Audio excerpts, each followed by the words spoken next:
The corn casserole had been in the oven for 40 minutes when my brother walks through the front door wearing a uniform he had no right to wear. That's not how I would have described it then. Then I just thought he looked good. Proud. Taller, somehow, than the last time I'd seen him. Though that was 2 years ago and people don't actually grow taller at 38. He had on his dress blues, the jacket with the ribbons across the chest, and my mother made a sound I'd never heard from her before, something between a sob and a laugh. She crossed the kitchen in about 4 steps and grabbed him the way you grab someone you thought you might never see again. My husband was standing next to me. His hand found the small of my back, not in an affectionate way, more the way you'd steady someone on uneven ground. I noticed that, but I didn't think about it. "He looks good," I said. My husband said, "Yeah, just that. Just yeah." My brother had enlisted right out of high school. I was 12 when he left, old enough to understand what it meant, young enough to cry about it in a way I thought was embarrassing. He did 2 tours. He came home changed, the way everyone comes home changed. And then he re-enlisted, and then somewhere in there the years started going fast, the way years do, and we became the kind of siblings who talk on birthdays and sometimes Christmas and mean to call more than we do. This visit was his idea. He'd been living in Phoenix for 3 years working private security, and he called our mother in September and said he wanted to come for Thanksgiving. She called me the same day, voice tight with happiness, asking if I thought it was real this time or if he'd cancel again. He didn't cancel. He showed up a day early actually. We weren't expecting him until Wednesday, and there he was Tuesday afternoon on my parents' porch. Bag over one shoulder, uniform pressed like he'd changed in the driveway. I asked him later why he wore it. He said he thought it would make Mom happy. It did make her happy. It made all of us happy. We stood around the kitchen while my mother finished the casserole and my father poured bourbon, and my brother told a story about a thunderstorm in Phoenix that had knocked the power out for 2 days, and we laughed, and the kitchen smelled like butter and rosemary, and I thought, this is it. This is what the holidays are supposed to feel like. My husband laughed at the right moments. He shook my brother's hand and handed him a glass and said it was good to finally meet him properly. They'd crossed paths once at my parents' anniversary dinner 4 years ago, but barely spoken, and my brother clapped him on the shoulder and said something like, "Good to finally get time with you, man." They seemed fine. That's what I keep coming back to. They seemed completely fine. My husband works for the federal government. I'm being vague on purpose. Not to be coy, just because I've learned that the specifics make people ask questions he can't answer, and then the conversation gets awkward. What I'll say is that part of his job has always involved verifying information. Backgrounds, histories, credentials. He's been doing it for 11 years. He's good at it the way some people are good at spotting a bad weld or an off note in a chord. It's just a pattern he sees before he consciously notices he's looking. We met at a friend's backyard barbecue. He was quiet. I liked that. I'd been with talkers before and found that they mostly talked to fill the space where listening should have been. He asked me 2 questions in the first hour and remembered the answers for months afterward. We got married 3 years later in a small ceremony at a botanical garden. My brother was supposed to be a groomsman. He canceled 6 weeks out. Work conflict, he said. He was sorry. He'd make it up to us. My husband said it was fine. I said it was fine. My mother did not say it was fine, but she did not say it was not fine either because that is how my mother operates. A tight-lipped, dignified silence that communicates everything. I think about that canceled appearance now and wonder if it was the first thing, or just the first thing I noticed. Tuesday night, after my brother went to bed in the guest room and my parents had turned in, my husband and I were in the kitchen doing the last of the dishes. The house was quiet. There was still a half-inch of bourbon in my glass on the counter, and I kept reaching for it and then not drinking it, just holding the glass. My husband was drying a pot. He wasn't looking at me. He said, "What do you know about the unit he said he served with?" I set the glass down. "What? The one on his ribbons? 3rd Battalion? Do you remember which regiment he mentioned?" I turned to look at him. He was still looking at the pot. "I don't know. He mentioned it a couple times over the years." "Why?" He folded the dish towel over the oven handle. He had the expression he gets when he's choosing his words carefully, not secretive, just precise. He said, I might be wrong, I'm probably wrong. About what? He looked at me then. Can I just look into it before we talk about it? I don't want to say something and have it be nothing. I remembered the exact feeling of that moment. It wasn't fear yet. It was more like the half second before you trip, when your body knows something is wrong but your brain hasn't caught up. I said okay. He said, don't mention it to your parents. I said okay again and picked up my bourbon, and this time I drank it. I didn't sleep well. I lay there listening to the house settle and trying to reconstruct every conversation we'd had over dinner, looking for whatever my husband had seen. My brother had mentioned appointment dates. He'd talked about a guy in his unit, someone he called Brick, a story about a Humvee and a road that washed out. He'd shown my father the ribbons, explained 2 of them. He'd been specific. He'd been detailed. That's the thing about a convincing lie. The details are always there. Sometimes the details are how you know. I got up at 6. My husband was already at the kitchen table with his laptop. He closed it when I came in, which told me everything. I poured coffee and sat across from him and waited. He said, I need a little more time. There are some things I can verify through channels I have access to, but it'll take until tomorrow morning. Just tell me what you think. He looked at the closed laptop. The ribbons on his jacket, a couple of them don't match the timeline he described. If he finished his second tour when he said he did, he wouldn't have been in theater for one of the actions those ribbons reference. He paused. That's not proof of anything. People make mistakes when they're talking. Memory is imperfect. But I've been doing this a long time. He looked at me, and something felt off. My mother made pancakes that morning, silver dollar ones with blueberries, the kind she used to make when we were kids. My brother ate 3 stacks. He and my father sat at the table together talking about the land my grandfather had left. A question of whether to sell a portion of it had been circling our family for 2 years, and they were easy with each other in a way I'd missed.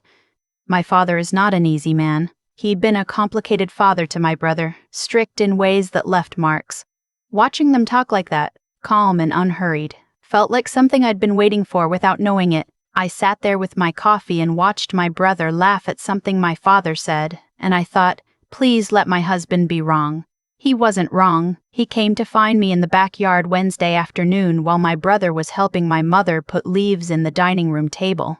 He showed me what he'd found on his phone, records he'd requested through proper channels.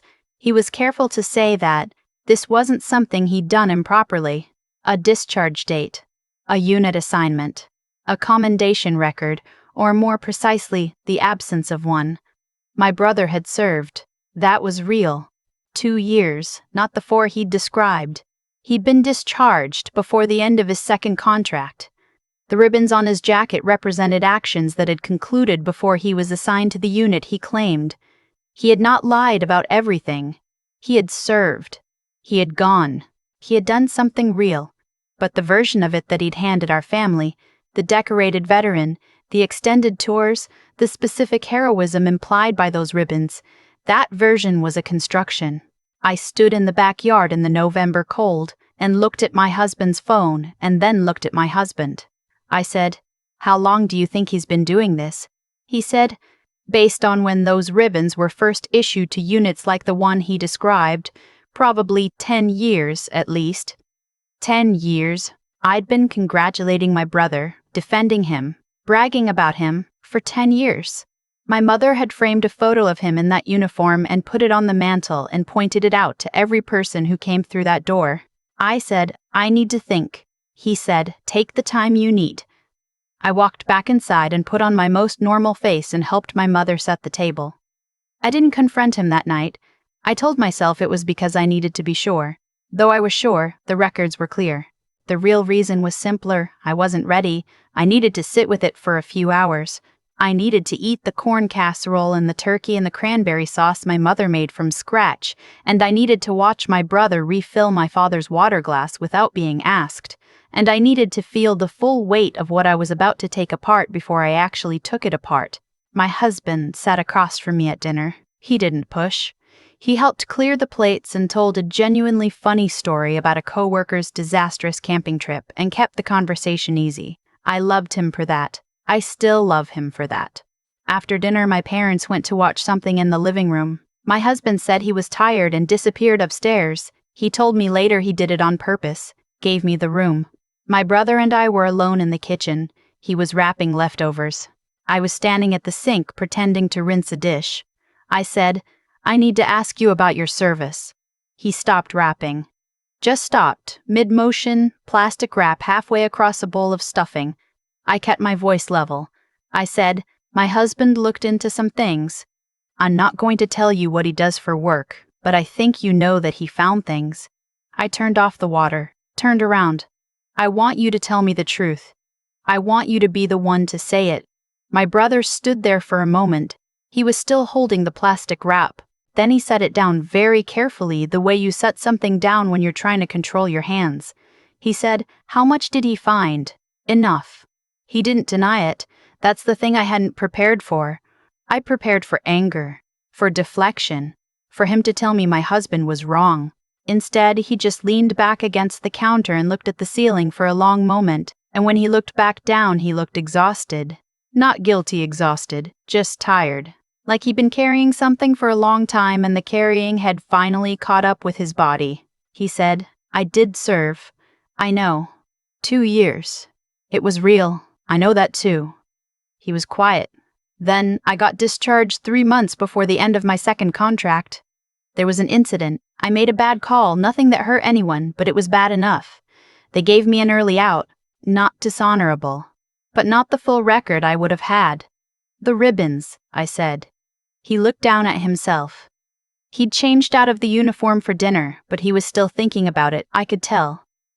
"I bought them at a military surplus store. I read about the units that earned them.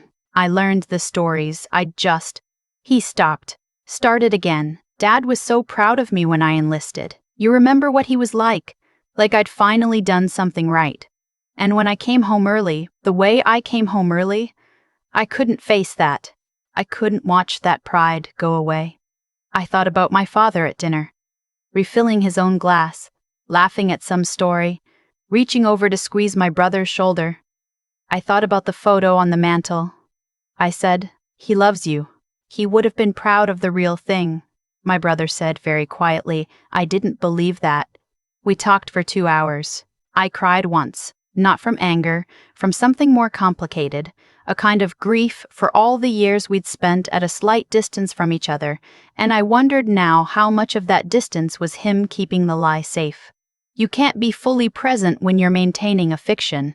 Part of you always has to stay behind, managing, watching. He asked me what we should do about our parents. I said I thought he already knew the answer to that. He looked at his hands. "Tonight?" I said no. I said I thought he needed to sleep on it, and so did I, and that we'd figure out the shape of it in the morning. He nodded.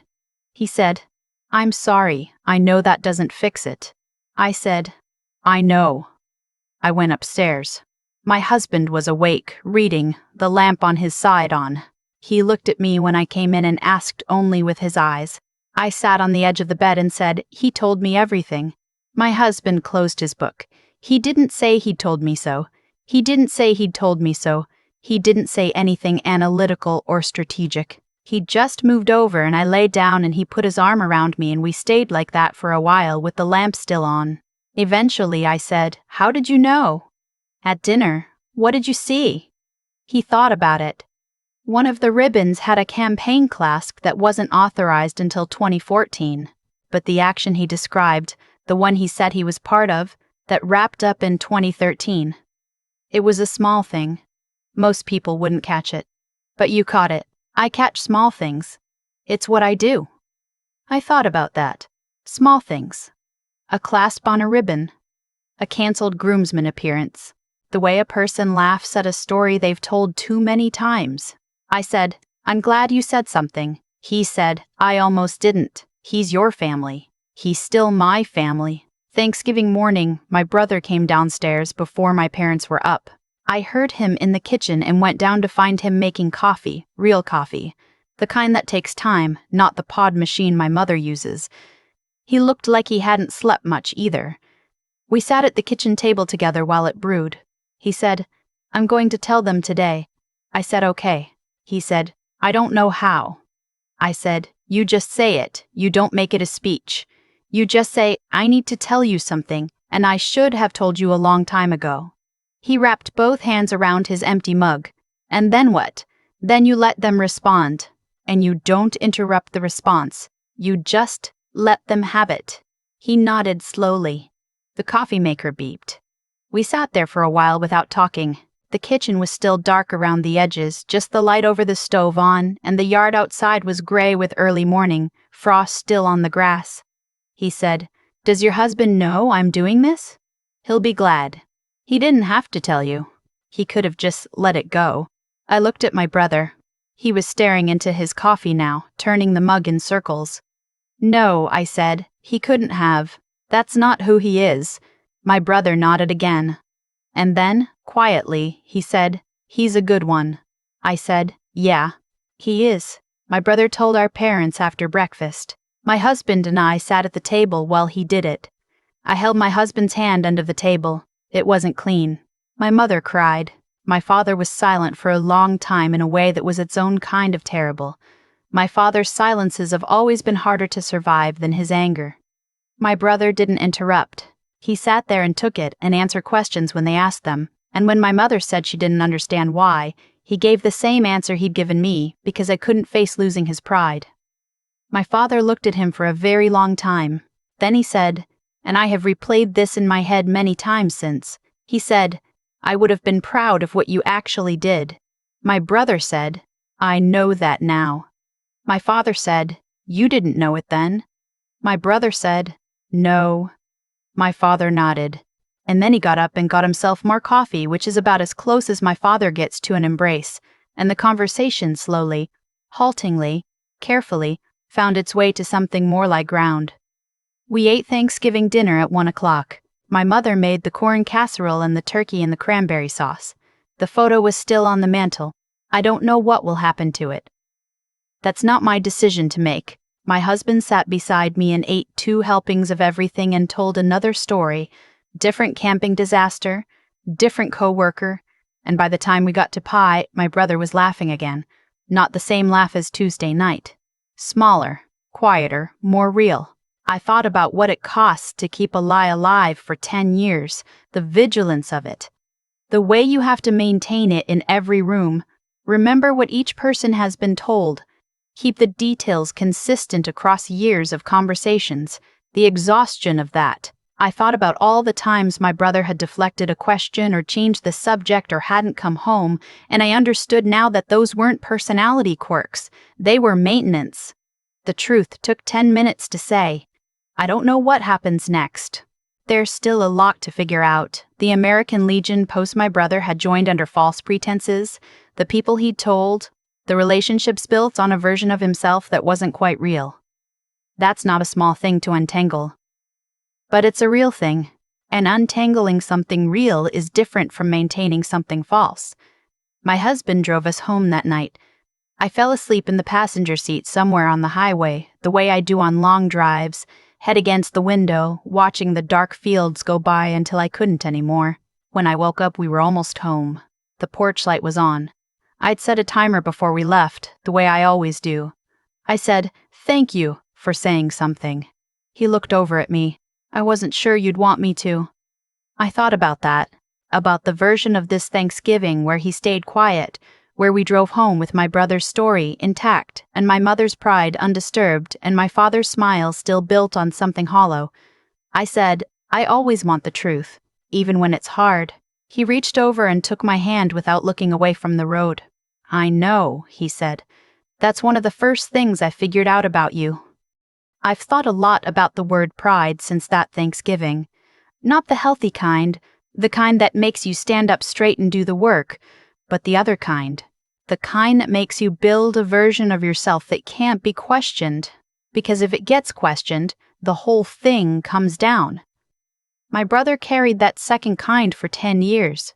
He didn't set out to deceive us, I don't think. He set out to protect something, the look on my father's face when he enlisted, the way our mother said his name when she pointed to that photo on the mantel. He wanted to hold on to that, and somewhere along the way, holding on to it became the whole project of his life. Every visit managed carefully, every conversation steered, every homecoming delayed or canceled because being present meant being seen, and being seen meant risking the moment the story didn't hold. What I keep coming back to is how much energy that takes, not the lying itself, the maintenance, the way you have to remember what each person knows, keep the details consistent across years, make sure the version you told in 2015 still matches the version you're telling in 2025. My brother is a smart man. He applied all of that intelligence to the wrong thing for a decade, and what it bought him was distance. From us, from my father, from the person he actually was, a man who had served, who had gone, who had done something real, and then made a bad call and paid for it. That's a human story. That's a story worth telling. Instead, he traded it for a borrowed one that fit worse every year. The hard thing, the thing I didn't fully understand until I was sitting in that kitchen at 6 a.m. watching him wrap both hands around an empty mug, is that the lie was never really about impressing us. It was about what he believed we'd think of him if we knew, and that belief was the problem, not the discharge, not the ribbons he didn't earn. The belief that our love had conditions he hadn't met. My husband caught a clasp on a ribbon, one small anachronism on a piece of metal. And because he caught it, and because he said something, my brother sat at our parents' table on Thanksgiving and said, "I need to tell you something I should have told you a long time ago." And my father, who is not a demonstrative man, who has always communicated in silences more than words, looked at his son and said, "I would have been proud of what you actually did. 10 years of maintenance. 10 years of distance and deflection and not quite coming home." And the truth took one morning to say, I'm not telling this story because my brother is a bad person. I'm telling it because I recognize something in it, the way we all, at some point, construct a version of ourselves we think is more acceptable than the real one. We do it in small ways and large ways. We omit the failures, smooth over the complicated parts, hand people a cleaner story because we're afraid the actual one won't hold up, and then we spend enormous amounts of energy keeping that cleaner story intact. Which means we can never fully rest, never fully arrive, never fully let the people who love us actually reach us. What my husband gave our family that Thanksgiving wasn't just information.